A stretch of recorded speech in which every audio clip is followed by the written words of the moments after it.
Greetings, everyone, and welcome to this evening's Real Talk with ZSJ. I'm your host, Zakia, and I am welcoming tonight Brother Torrin Walker. Torrin, what's up, man? How you doing? I'm doing well, Zakia. Just staying safe and getting back out into the world after a year of craziness and just being healthy. I'm doing all right. How about you? Yeah, same. Well, listen, y'all are in for a good conversation tonight. Really glad to be sharing this space with Brother Torrin. First thing is first, if you're with us tonight and you think other folks will be encouraged to learn from this conversation, please make sure you like this video. If you're not subscribed, subscribe to the channel and also share it because we wanted this to be an interactive conversation. We hopefully would like to take some questions toward the end of our discussion. And tonight we are discussing anti-Black male sentiment on social media and beyond, but really on social media, especially Twitter. So, Torrin, I have been in your network on social media on Twitter, particularly for a couple of years now, and I've been following your rise. I know that you're, a journalist by trade, but I've really been pleasantly surprised, I guess, at how effectively you neutralize a lot of the sentiment that we see on social media. So I guess first up, why don't you tell the audience a little bit more about yourself, where people can find you. I know you got your own YouTube channel. Make sure you use this space to plug that as well. But yeah, tell the folks a little bit more about who you are. Well, basically, as you said, I'm a journalist. I got into journalism through blogging about 4 or 5 years ago. I had a blog called Some City where I talked about being a single male and black man in Atlanta. From that, I parlayed that into like a couple of steady writing gigs, writing for actually the WordPress website, and I won a couple of awards doing that. And right about the time I thought I was going to go into like fiction writing, but about the time I started doing this, when a lot of the things about police brutality happened. Trayvon happened right around that time. So there was a lot of conversation that was shifting outside of just regular black life into like how we exist in this society as black Americans and black males and black women. So I got a lot of conversations about that. I was pretty popular on Facebook. And then when I started trying to go back into writing fiction again, Mike Brown happened. And that's when the world kind of this worldwide conversation about police brutality and discrimination against specifically black men got to a worldwide stage. And I got in a lot of heated conversations about that went viral. And from that, I got a job writing for the Huffington Post. They wanted me to do a beat about protesting because it was happening so often. So long story short, I did that for a couple of years, worked in mainstream news and media for a little while. And from that, I moved into realizing that some of the narratives I wanted to tell weren't really coming across the way I wanted it because I had to go through gatekeepers and I had to go through editors that didn't really understand the culture, or they might be part of the culture, or they had certain rules they had to follow. So I took what I learned from mainstream media and decided to build my own thing. The technology was out there. I said, let me just try it. And I formed Context Media. So that's what I do now.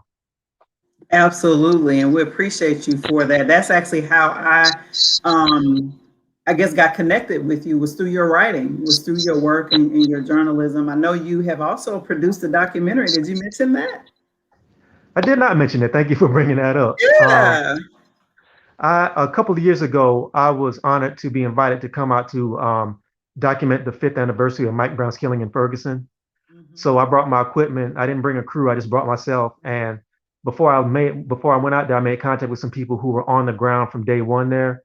So I was able to basically get interviews with people who were in Ferguson when everything happened, some of the families of people who have been affected by it, some of the protesters who are still putting in work. And I put together a documentary called 5 Years, Mike Brown in Ferguson Now. I put it out myself.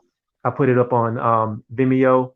I decided not to put it up on streaming platforms to get paid because I just wanted some of these stories just to get out to the people Right. and have people have a better understanding of what happened in Ferguson outside of some of the received narratives without having to pay for it. So yeah, I did that. All right, cool. And so where can people go and watch that again? You said Vimeo? Yeah, you can find it on Vimeo. I have a Context Media Vimeo channel. You can go right there. Take a look. It's up there for free. You can download it and check it out. Okay, cool. If you put the link in the private chat, I can actually share that out as we continue this conversation. Cool. So I felt like that was actually good context, pun intended, right? That was good context for what we're getting ready to discuss, to let folks know you are actually a professional, really. When it comes to storytelling, creating or shaping narrative, and all of that good stuff. So let's just get right into it, because I am so frustrated, especially on Twitter. I have to like take breaks from Twitter because it is such a toxic space of anti-Blackness in general. But in particular, there is a lot of anti-Blackness, particularly directed towards straight Black men. And so sometimes, I go and look at the profile of the people and I'm just like, okay, this person just signed up for an account. Is this even a real person? Is this some COINTELPRO stuff? Like, what is this? So I guess the question for you is, when did you start to notice the uptick, I guess, if you will, of anti-Black sentiment on social media? And answer that first, and then I'll ask you the next question. Ironically, I started to notice it right about the time when Mike Brown was killed.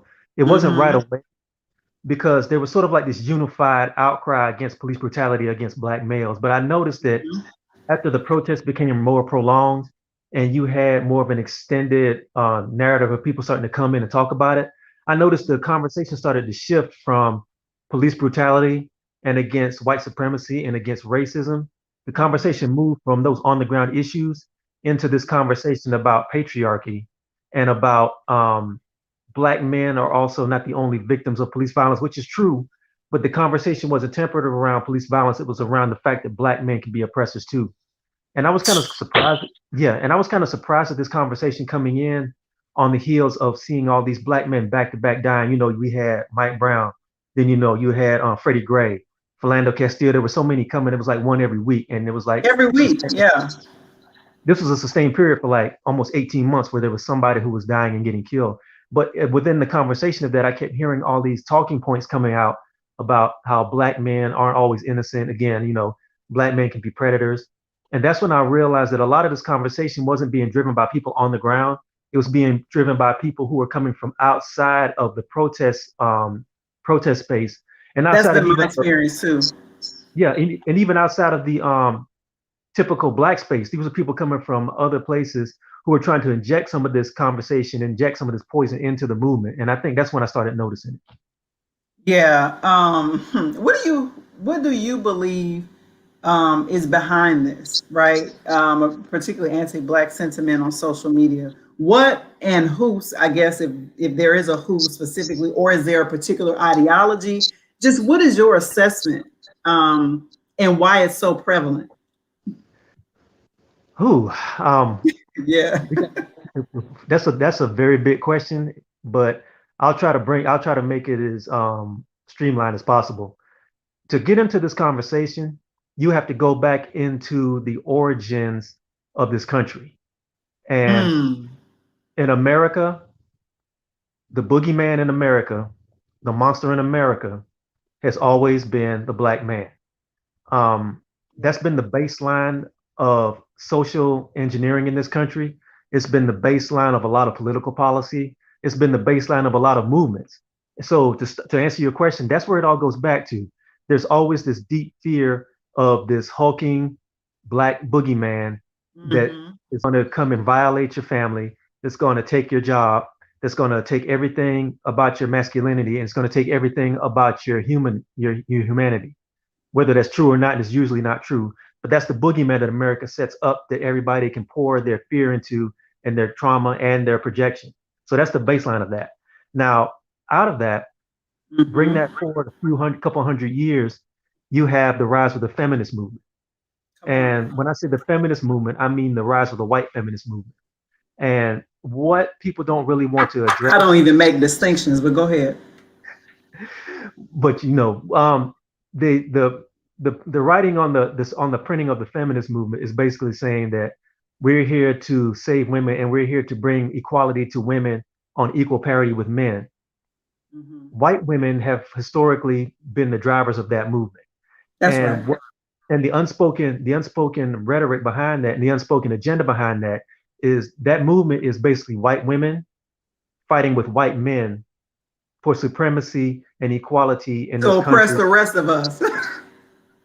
Well, you said it. That's where I was going to go, but that's really what it's about.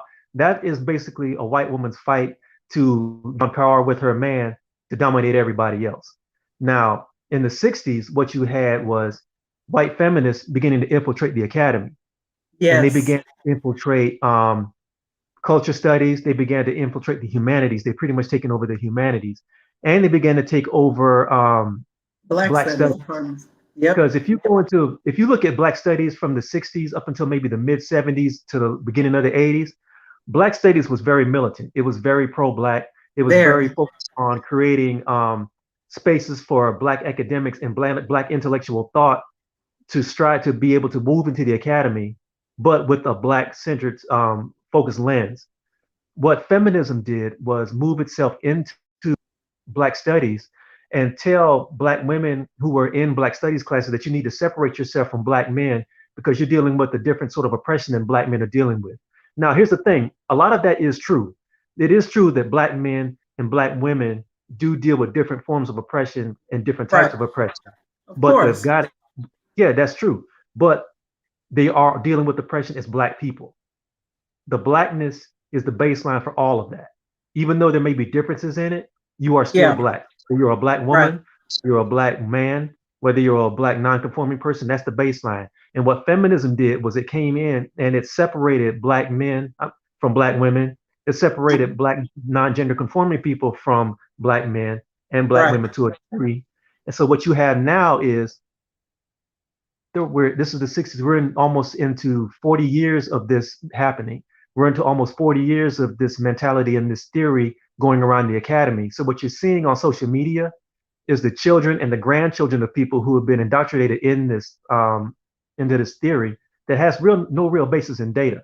So what you're seeing on social media is basically people who don't do the reading on original feminist theory or even on original black feminist theory. So they're just parroting all these things that black men are the boogeyman, black men are predators, black men are the white people of black people, which is really popular on Twitter. You know, this all this stuff. And what they're not realizing that the stuff that they're saying dovetails right in line with the black male boogeyman theory that's been going on ever since black men arrived on these shores, all through Birth of a Nation, up until the Red Summer of 1919, up until the lynching that happened from 1870 up until the 1960s and still goes on today, just Teach. not extrajudicially. So that's what that's about. That's why that's why that attitude is so prevalent on social media, and that's why it's so dangerous.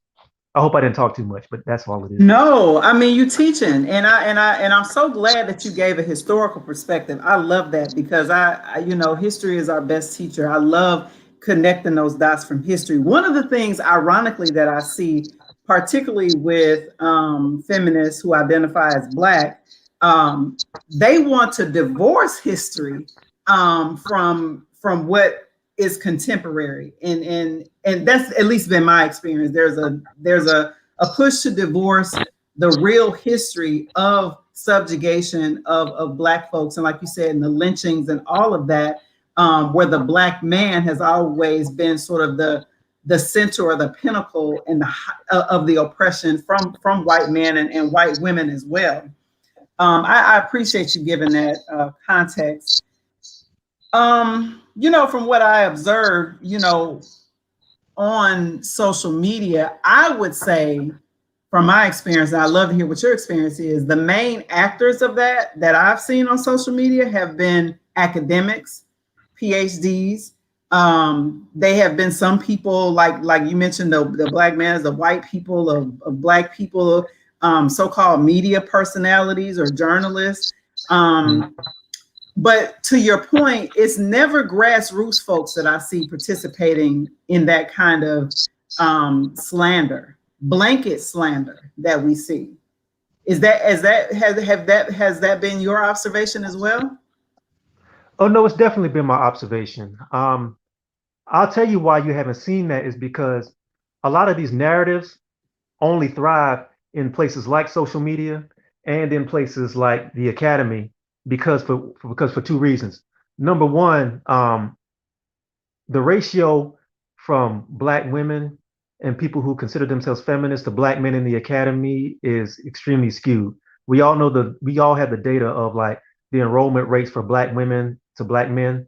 So you don't have a lot of people who challenge these narratives in the academy. And also, I can tell you this because they told me this themselves. A lot of black academics who don't really agree with that are pretty much forced to be quiet because it can really affect their careers if they push back against some of these narratives. So that's one thing.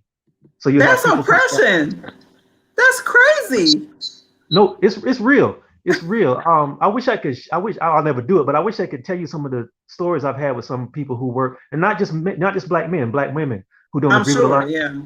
but they know they have to be quiet if they want to keep their career. So that's one part. So you don't have people pushing back against some of these narratives because it's dangerous for them to do that.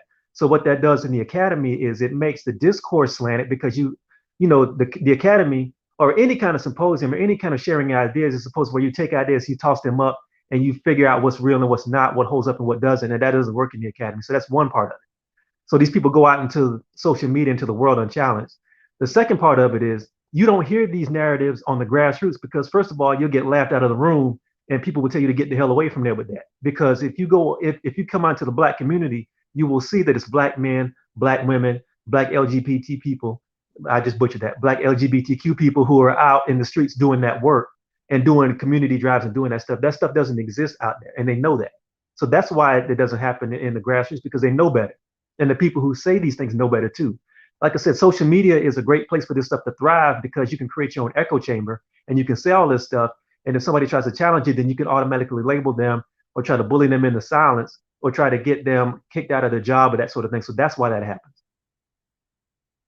And I want us to unpack that because to me that lets us know that we aren't in control of these narratives. These narratives are being produced from institutions like higher education and other media outlets, right? Mm-hmm. And so for me, that's why historical perspective is so important because if we have a solid understanding, like you pointed out earlier, of our history in this country, then why would any sane Black person participate in the degradation of any Black person, especially on social media?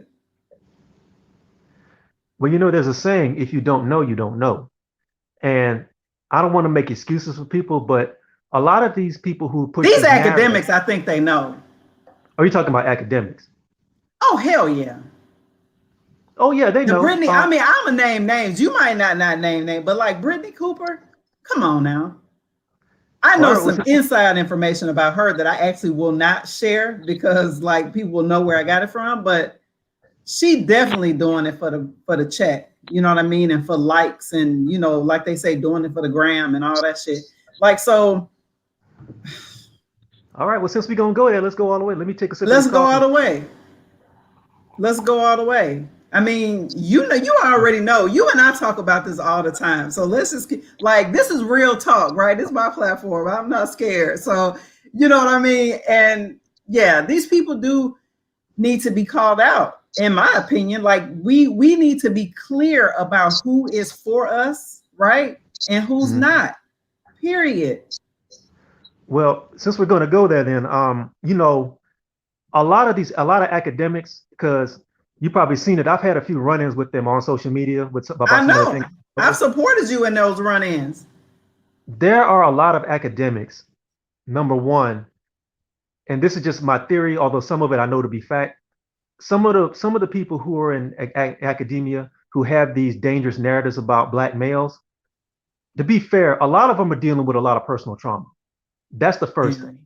Yeah. There are a lot of people who have dealt with, abuse, or they've dealt with assault, and they've dealt with being victimized by maybe Black men or Black men in their family. And I understand it, and I absolutely sympathize with that because there's a lot of trauma in the Black community, women and men that commit trauma against some of these children and some of these younger people. That does need to be dealt with.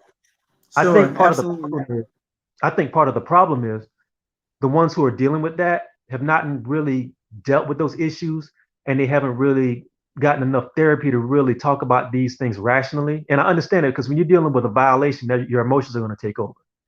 What happens in the academy is you can people who go into some of these fields and say some of these narratives online take that anger and they take that rage and they vent it on black men in general without really dealing with the fact that only a small amount of black men are perpetrators of a lot of these crimes.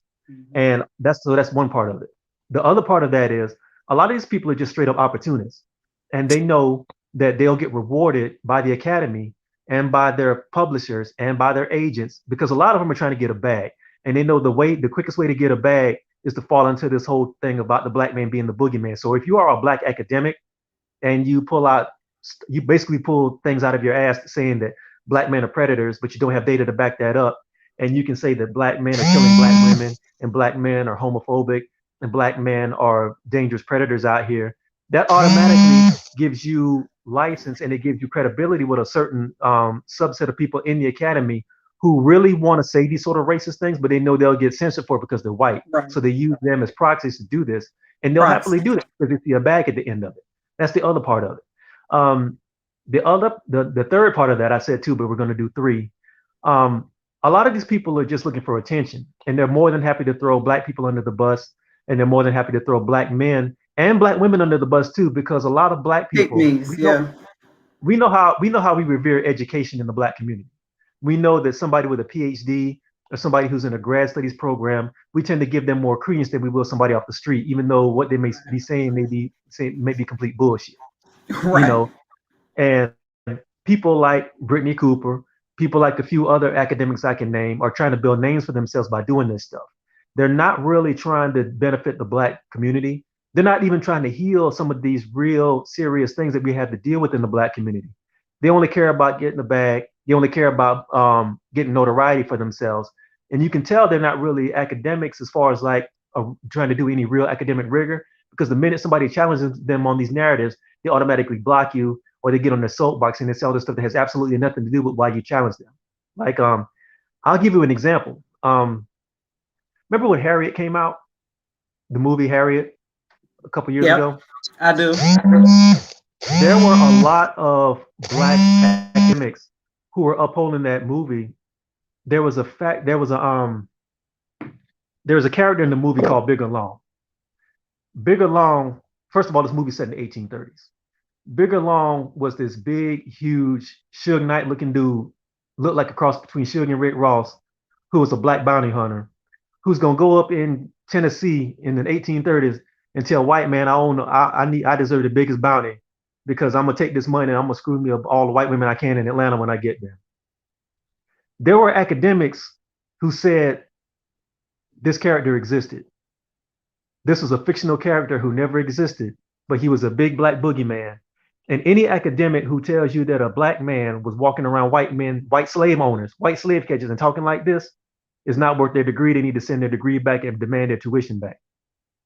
But what I'm saying is, people say these things, and they're allowed to say these things because they have the stamp of academia. And if you challenge them, automatically they try to go back into this narrative about you're talking down on a black woman, but not addressing the fact that you're talking about black people, and you're miseducating black people by trying to tell them there was some big black bounty hunter out here kicking the hell out of black and walking around in the 1830s. Who benefits from that? Who does that serve? It doesn't serve black people. So you got to ask those questions. It's ridiculous. You know, this kind of dovetails into another conversation that I saw take place on Facebook the other day. You know, the brother Hassan, he also has his own YouTube channel, but he's a professor at Fresno State University out in California, and he shares some statistics about black families in general, black children, you know, black men, and it was mind-boggling, you know, to see the amount or to see that. I believe it was like 72%. I'm going to try to find it and I'll share my screen. But like 72% of our children are growing up in single, you know, headed household, mainly by the mom. And I believe there was more like 4 to 5% were single fathers or led by single fathers. And I couldn't help but think about the not just the diaspora war, but the gender war. Like there's so many different angles that's pulling us apart, whether it's the diaspora, the people who are, descendants of slaves in America, to people in the Caribbean and folks on the continent, all of this, you're right. And I'm just like, nobody else is like making the connections with this. Like what is the purpose? What is the purpose for us to continuously being at each other's throats? And how is it impacting our children? That's actually what I thought about when I saw that. And not only that, I'll say real quickly, because I have to talk about this. I'm gonna actually give a whole show to this. Sister Tabitha Brown, I know you are familiar probably by now, her read that she gave to Wendy Williams. Do you know it was Black women on my social media and others like on my timeline, like agreeing with Wendy Williams and trying to like shut Tabitha up and like telling Black women, no, that's not the way, you know what I mean? This happened to me. And I'm just like, so we are addicted literally to negativity that we want to push away any type of love, like any type of example of deep love for each other. I could not believe that. Did you see that as well? I didn't see a lot of the pushback. I did see when Tabitha checked her and everything. That part was funny, but I didn't hear about some of the negativity, although I'm not surprised at all. As far as that situation, I think people only model what they know, and they can only model what they see. And unfortunately, we have a lot of dysfunctional, I can't really even call them relationships. There's situationships. Even if it's dignified with that name, there's a lot of children growing up and just. And I was actually talking to a friend of mine a couple of hours ago about this. We're in 3, maybe going on 4 generations of Black children growing up in dysfunction. I can't even call them dysfunctional families. They're growing up in dysfunction. They're growing up with single mothers. The mother and the father may have not been able to work out whatever their relationship was. So the majority of these kids are growing up with their mothers, and a lot of them are hearing their mothers talk about men, talking about their fathers like they're trash and their dogs and this sort of thing. So if you're a child, whether you're a boy or a girl, and you grow up hearing this stuff, or you grow up seeing your mother and your father when they are together constantly fighting, and it's always sometimes physical abuse, sometimes emotional abuse, you can't tell me that a child doesn't internalize that stuff, and they either model that behavior or they react to it in a way, or they try to shrink themselves down to where they're not real full human beings because they don't want to be in the crossfire and that sort of stuff. So I'm saying all that to say that I'm not really surprised that you saw a lot of Black women pushing back against Tabitha for what she's saying, because anything like that. They've never seen loving relationships, and they've never seen 2 people in a relationship that actually support each other with love. And they've never seen 2 people weather whatever storms they weather, because I don't want to I'm not in their house, but I'm quite sure any marriage that's been that long, you're going to have some storms, you're going to have some issues. Hell yeah, you got some storms. I'm married. I can tell you have storms. Seriously. That's just not real. And I think a lot of people have this idea that relationships are supposed to be all perfect, and the minute something happens, they're out of there. Like it's a fucking movie. A marriage is not like watching a movie. Yeah, and it's just real life. Sometimes people, whether you're married or you're in a relationship, if you're really in a committed relationship, sometimes one partner carries the other one. Sometimes you'll carry each other. Sometimes the other carries the other. It's just the way it works. That's just reality. And I think because they've never seen the idea of a woman retiring her husband, they don't talk about the fact that he don't know how long. Talk about gender roles. Like these are the same sisters that be screaming about patriarchy, but actually want patriarchy, right? Like they want the man to be the breadwinner. It's hilarious to me. I'm like, which side are you on? Like if we gonna be against gender roles, we got to be against gender roles all the way around. Am I right? Yeah, but look, first of all, these people aren't consistent. That's the first thing. If you're looking for consistency in these people, you're going to be disappointed every time. People want what they want. And people are just mad because they're actually seeing an example of something that they probably think they'll never attain. That's really what it is. That's really what it is. They think they'll never attain it. Yeah. Yeah. They think, and everything's attainable, and they don't realize if you're going to try to get a relationship like that, first of all, well, there's a lot of ways we can go with this. First of all, don't compare your life to somebody else's life. You don't know what those people had to You deal don't with. know You don't what they're going know. through, right? Instead of working on self, instead of looking at yourself and say, well, damn, how come I can't get that? Maybe it's you. You know what I mean? It might be your personality. Maybe you suck. Have you thought about that? But nobody wants to do that for So men and women. crazy. But it's the truth. I mean, look, sometimes you just got to do that self work and look at yourself and be like, okay, why is this? How come these things that are happening for other people aren't happening for me? And it's like sometimes maybe it's you. So you can't really hate on that woman for being able to put herself in a position to take care of her man if he's taking care of her for like decades and they've taken care of each other. That's the way a relationship is supposed to work. So those are just bitter people. They're going to stay bitter until they change, and if they don't change, they're going to die in their bitterness. You can't really shake that off. Tabitha going to be just fine. Wendy going to stay miserable, and she's going to be who she is, and she's going to have her crowd to follow her up. I just have to say, I really appreciated Tabitha's example. And I don't even think that's what she sought out to do. She, you know, her brand is like she does that all the time, like tell stories. She talk about, you know, her work. She talk about her cooking. She's like an open book. And I'll never forget, I actually shared her read on my social media, and I was just like, this is beautiful. And all of the positive comments. Then one person came in and was just like, well, I don't understand why she had to tell the world that she retired her husband. What? I'm like, first of all, what is there something to be ashamed of in saying that? Like, you know what I mean? Like, it's to your point, like just the bitterness, you know what I mean? And this happened to be an older woman who's been single for literally decades. So like, I knew that, and I knew that that was the place she was coming from. Like, you know, well, why would you tell the world that you retired your husband? Like that was something that should have been a source of shame for Tabitha. But I'm gonna tell you what else was there, and this is what we're talking about tonight, is this socialized hate, really, that we have, and the dehumanization that we have, particularly for Black men.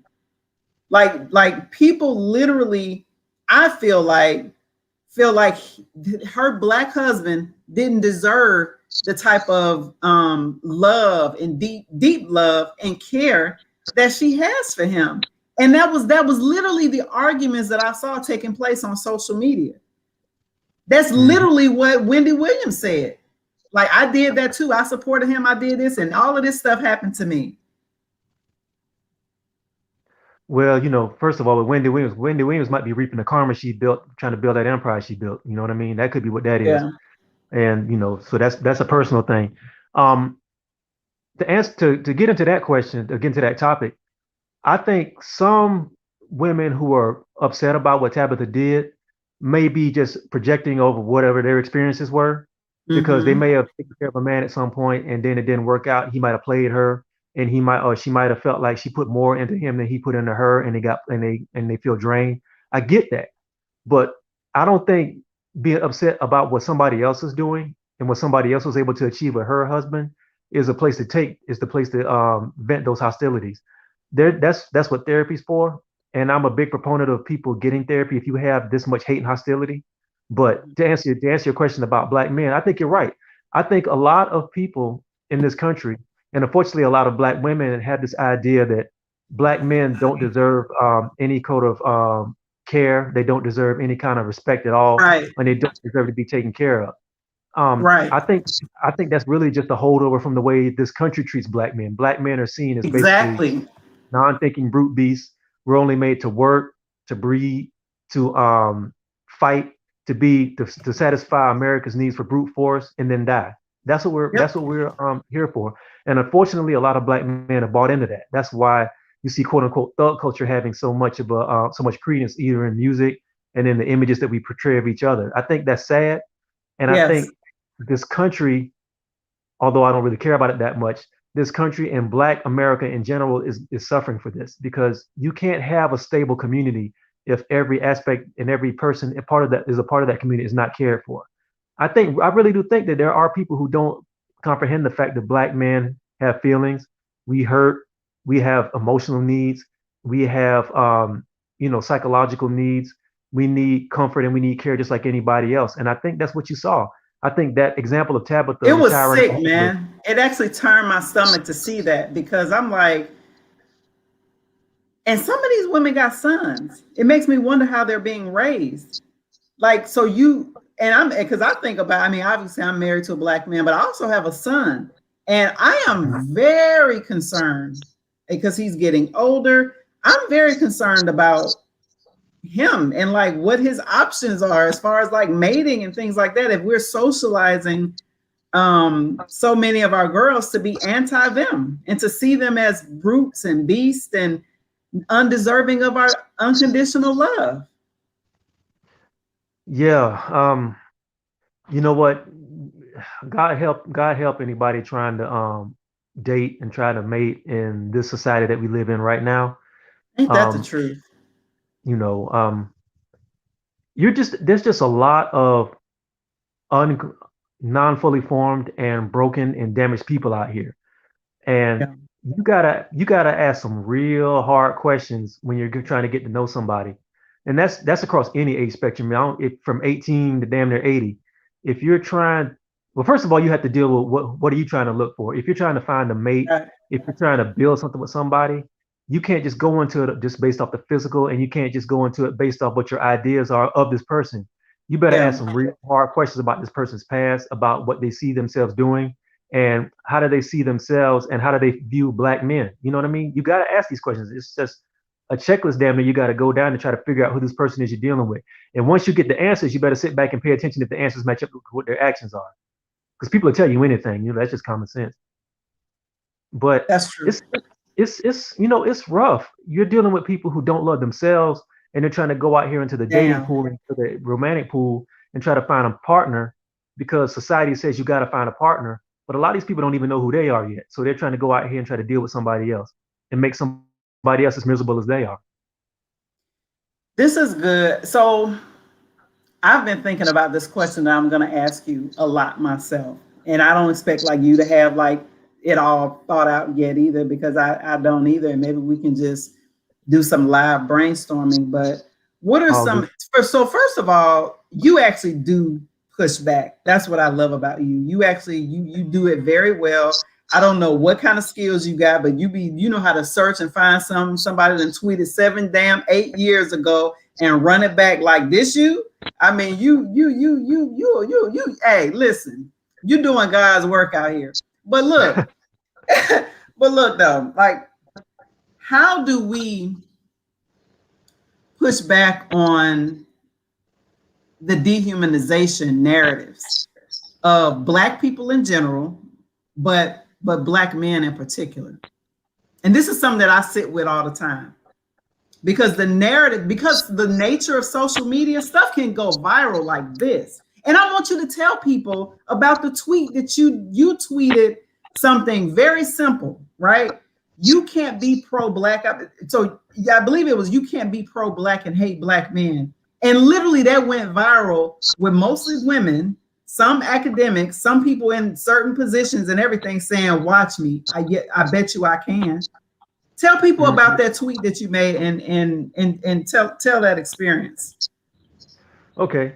Actually, I did a video on that a couple of weeks ago, and the video went viral on YouTube as well. I don't know what it is about that statement, but for everybody watching, about a year or so ago, I just tweeted out something simple as a response to some of the things I was saying. Basically, just said you can't be pro-Black and hate straight Black men. Now, when I put that tweet out, I wasn't trying to dehumanize or try to talk about anybody else in the community. I wasn't saying anything about anybody else. I just said that you can't be pro-Black and hate straight Black men, because as we've been talking in this conversation, there's an element in academia and in media that feels like you could say anything about Black men and straight Black men, and there's no pushback against it. So anyway, I said that, and within the course of 2 hours, I watched my phone start blowing up. I was getting a lot of positive attention from it. A lot of brothers were saying yes, yes, yes, and a lot of Black women were saying that too. But after about a couple of hours, I started noticing that a lot of academics started showing up to quote tweet that, basically saying, yeah, basically watch me, or people saying stuff that's been working for me so far. And that didn't really affect me because I expected some of that to happen. But by the end of the night, I had about 500,000 people that engaged with that, and it went viral. Maybe 20,000 people that liked it and retweeted it. But the interesting thing about that was most of the negative comments that I got were from Black women who work in academia and they work in media. They were either editors of magazines, or they have columns in magazines like Salon and places that are basically white institutions talking about black men and activism. I thought that was interesting because my question about that was, how can you be someone who's shaping the minds of black students, black boys and black girls, and you're also shaping the narratives of how black people are framed for white mainstream media, but you can get online and basically say you hate straight black men, but you want to be seen as a gatekeeper to black culture for white people. And no Something. consequences. Like even Twitter, like there's been like some flat out harm being tweeted out towards straight black men or what is perceived to be a straight black man on social media. Because how do you know if somebody's straight or gay on social media? These people are crazy. But if you perceive a man to be a straight black man, like I've seen people actually tweet threats and even Twitter themselves, like, don't take it down. Have you seen that too? Yeah, I've actually seen a lot of that. And I don't want to talk about too much of it, but there's some things in the works about that sort of stuff. But yeah, I mean, you can say anything you want on Twitter about black men, and you don't have to worry about any kind of pushback. You don't even have to worry about any kind of censorship. And it's just wild to me that you can be, and the main people who are doing a lot of this stuff are people who use their real names, who are in academic and PhD programs, and they're in media. Some of them are even in government, and they're doing this, and they're not getting any kind of feedback. They're not getting any kind of pushback or consequence to that. To me, that's extremely dangerous. That also tells me, it basically reinforces what I've been saying about how black men are the boogeyman, and you can talk and say anything you want to about them, and you don't have to worry about any kind of consequences. If you get online and say anything, if you use some of the same rhetoric these people are using about Jewish people or gay people or women, you're not going to have your job by the end of the night. But you can say anything That's about, a fact. and we know this. Look, Stephen A. Smith hasn't apologized about a damn thing in 20 years. He said one thing about a Nigerian and an Asian, and he's been crying for the past 4 days. You see what I'm saying? Yep. This is what we're dealing with. Now, as far as like how we can push back on that, I think the only way you can really push back on that sort of stuff is you have to build a tribe of your own. Because a lot of people who are doing this they're too far gone, and they're set in their ways. And because it gets attention and it's lucrative for them, they're not going to really change from that. But I think what you can do, and there's people like me and a couple of other brothers and sisters who come with data. We engage these people. Sometimes I don't really like dealing with them too much because I know a lot of them aren't really trying to hear anything I have to say. They just want to get their name out there. But if you put data in front of the people and give them facts, and sometimes you just have to clap back on them and check them sometimes, that's what gets people's attention, and that's the way I think it can start to work. And if you've noticed over the past year, you've seen a lot more pushback to some of these narratives than you've had in the past 4 or 5. I have, thankfully. I've seen you. There's another brother. He goes by Rennie on Twitter. I love He's done. Yeah, Rennie dropped some data and some stats on you quick, and I love him for that. I love him for that. I've had him on this program, and we've talked about a little bit of that. Tommy, of course. Yeah. Dr. Tommy Curry, he be going in. He stay ready. When Curry, you talk about the boogeyman, when Curry shows up, they take off running. I love it when he gets in all those stuff. Hey man, when he show up, and when Tommy shows up, they like immediately get into ad hominem attacks, like because they can't debate with the facts. So you a straight black man, boogeyman. Of course, you hate women and all this and that. Yeah, and and they have no basis for that. And what I'm saying, those ad hominem attacks don't really hold the weight they used to because people are asking questions now. People are pushing. People are asking questions, right? Yeah. Or they're just telling them to shut the hell up. You know what I mean? There's a lot of that going on. So a lot of these academics, a lot of that stuff doesn't get the purchase that it used to. It's still there, but I think that's how you just have to do. You just have to fight them head on because these narratives aren't going to work. And if you bully people into silence, they win. So I think that's how you have to do it. You just have to be there when they show up.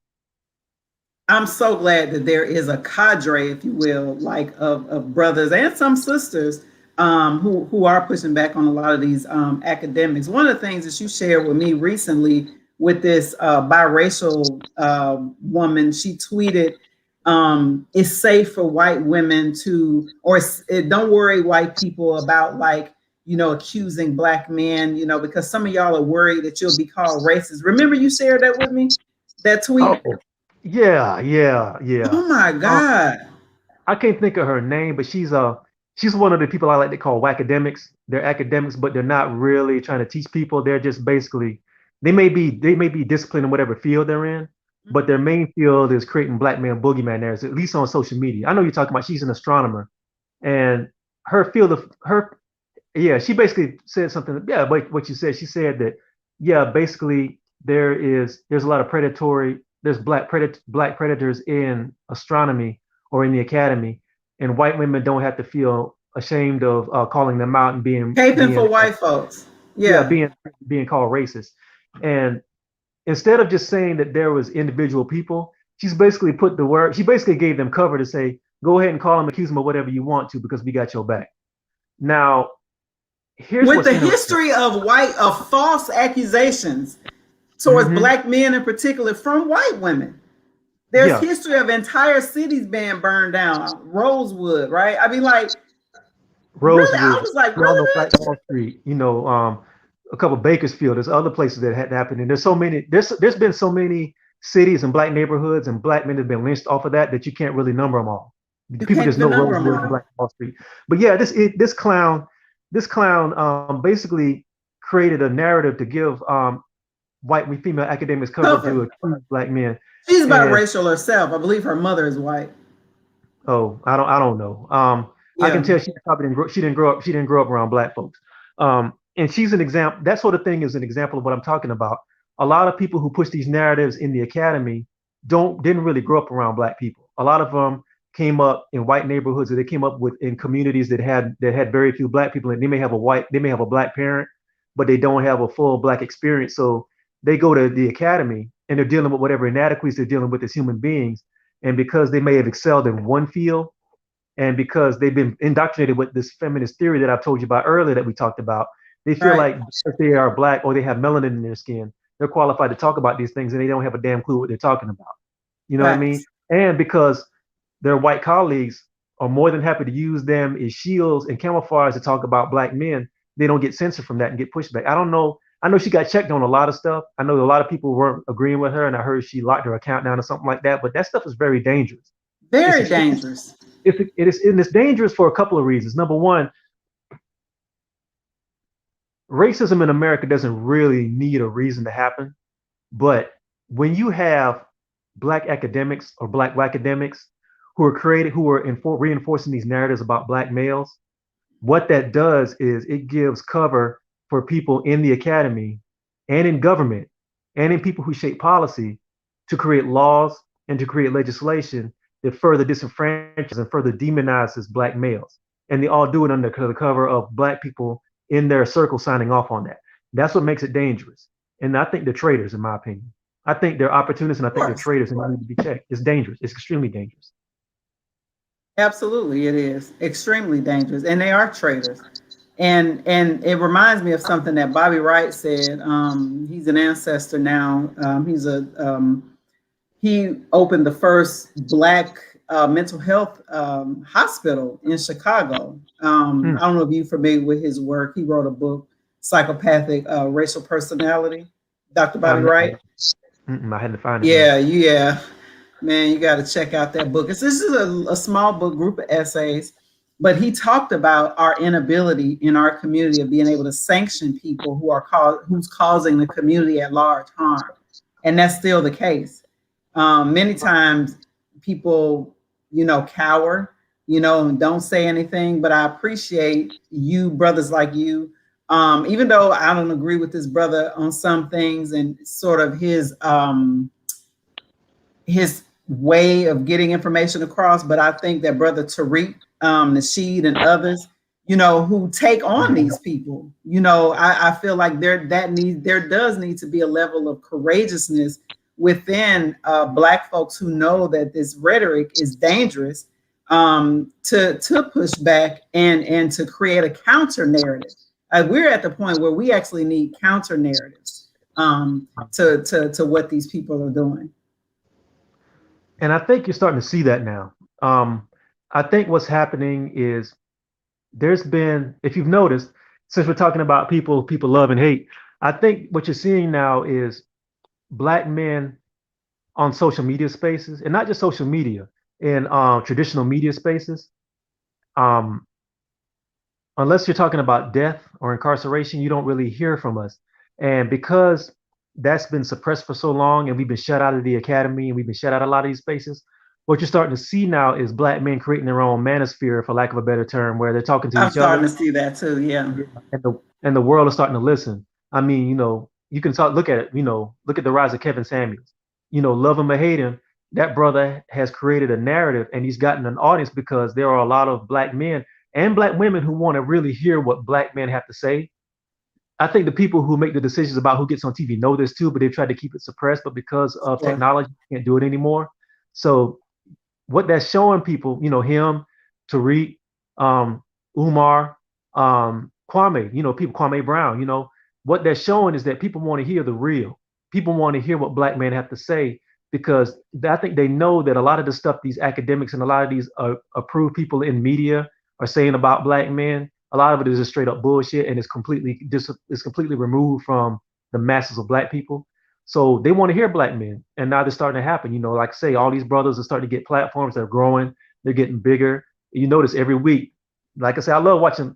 I'm gonna segue for a second. I love to see how Kwame was sitting in the car with his phone a couple months ago. Didn't even have So a thing. true. Now he's got him a Blue Yeti. He's got a backdrop and everything. Every week he's got Got a a new piece of shit. backdrop. He done came up. I love it. Now he's interviewing people. That's what it's going to have to take. It's going to have to go back to the grassroots, people basically creating their own forums and having a conversation and other people listening in. I think that's what it's going to take, and I think that's what's happening. You don't No, need to go I to anymore like that. no, you don't. Mainstream media, yeah, YouTube, like you said, technology has kind of, for lack of a better term, democratized information. I mean, certainly these platforms do censor people. Like there's certain information that they still censor, but in terms of black men creating a counter narrative, you are absolutely right. And Brother Hassan, I mentioned him earlier. He's created his own, um, what you call it, a manosphere. He has a YouTube channel, and you also have a YouTube channel. So please tell the people how they can find you on YouTube and tune in to your videos. I've been loving them, by the way. You keep yours like short and sweet right now, and that's really, really a dope strategy. But tell people how they can find you on social media and YouTube. Well, you can find me all my social media is my name, Torrin Walker, TorraineWalker. That's on Twitter, Instagram, Facebook. Even though I don't really use Facebook that much, I'm getting back into it. My YouTube channel is my name, Torrin Walker. You can go and find me there. And Make sure also, y'all subscribe. thank you, please, thank you. The YouTube channel came about because I had a little bit of downtime, and because during this pandemic, I couldn't really some of my work with Context Media dropped out because I couldn't do the interviews I wanted to do. I couldn't really Yeah. travel.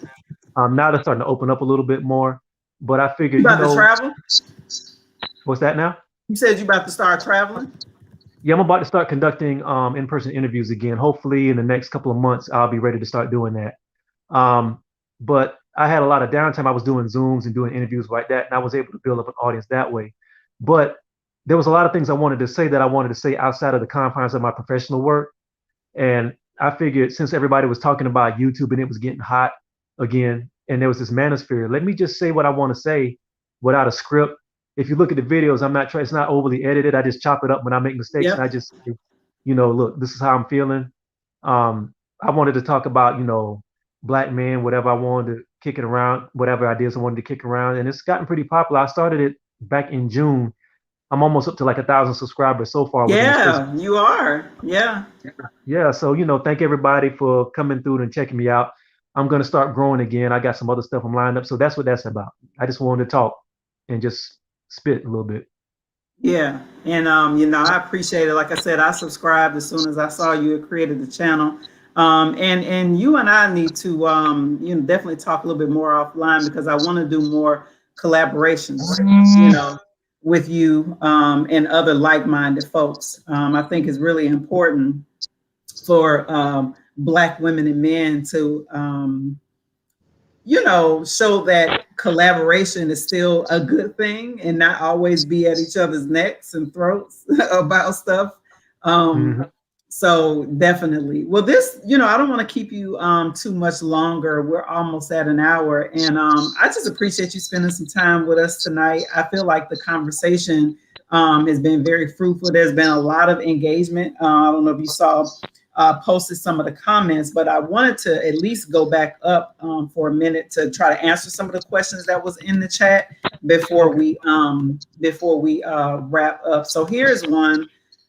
If they're still watching, hopefully we can try to answer that. It says, how do we get or assist Black women to decolonize their minds when it comes to Black men? And he said, I agree with Brother Torrin that so many of us grew up hearing negative things about men when we ended up on Black men. So do you want to try to take a stab at that question? Ooh, that's a big one. But I think one of the main ways we can do that is, and this is going to sound kind of a cliche, but it's the truth. I think we have to really listen to each other. Yeah. And what I mean by that is a lot of Black women are dealing with a lot of trauma and a lot of abandonment. My husband said the same thing. Mm-hmm. He defend a lot of the sisters and be like, well, they've been hurt. I was like, yeah, but they've allowed white people to politicize a broken heart. That's actually very good. That's true. But on the flip side, there's a lot of Black men who are dealing with a lot of neglect and abandonment and pain. So I think because this society tends to show the spotlight on Black women, because they have done Black women have done a really amazing job with getting their voices out there and saying that Black women exist and making Black women a thing where you have to pay attention to them. But I think the next phase of that is, I think some of the people who are driving that think that they can get where they want to go without Black men. And thank you for admitting that. And I think some of them, they won't tell you this, but I've been around some people who have some notoriety and fame. And trust me, a lot of Black women who reach certain levels realized when they got to where they were going, they were by their damn selves, because these white men don't give a damn about them. So, but that's sort of I digress. I think Black men and Black women have to really listen to each other and understand that a lot of us are coming from a place of pain, and we're coming from a place of hostility towards each other. But we have to be able to listen to each other with our mouths shut. What I mean by that is Black women have to learn how to be quiet and listen to what men are saying, and Black men have to learn how to be quiet and listen to what women are saying. But we also have to take ourselves out of it. We have to get rid of that pain first. We have to acknowledge that pain first. We have to acknowledge some of the things that we're dealing with, and then maybe we can come together and try to heal. I do think some people are too far gone. I think some folks are just already set in their ways, and they're going to be bitter the rest of their lives. There's nothing you can really do with those people outside of just get them out of your area and try to let them be miserable on their own, and deal with the people who care about trying to heal these divides we have between us. We just got to listen to each other. I appreciate it. That's definitely a good start. And also, you mentioned counseling earlier. I didn't mean to pass over that. I think July is Minority Mental Health Month. Counseling, yes. Yeah, I think being a Black person in America, you are a candidate for counseling, period, because it's constant trauma. Even when we're watching the constant police killings, right? Of our people and the things that we see all the time. So there's a constant level of trauma that's constantly being inflicted. So this was great, man. And the brother or sister, whoever this is, said they appreciated you answering the question the way that you did. So. Okay, cool. Thank you for having me on, Zakia. I really enjoyed this conversation. I love flying with no notes sometimes, just freestyling. This was good. Oh yeah, my college, like I said, it's I do better like that, just kind of from the heart, not scripted. And like you mentioned earlier, just being real, and having these conversations where it can be a mutual respect and dialogue. So yeah, I appreciate you too, and encouraging everybody that's listening now to go check out your YouTube channel and subscribe. If you haven't subscribed to this channel, make sure you subscribe as well. Next week, I'm actually bringing on a sister, same time, same place here on Wednesdays at 8 p.m. Eastern. So if you're watching, you want to come back next week because I will be talking about Black love relationships, Black men and Black women. We kind of got into it a little bit, the whole gender war, but we really going to dive into that with the sister. She actually lives overseas, but anyway, I'll start advertising for that pretty soon here. So, but anyway, good night, Torrin. I appreciate you. Thanks everybody for tuning in. Share this video. Take care, everybody. Peace.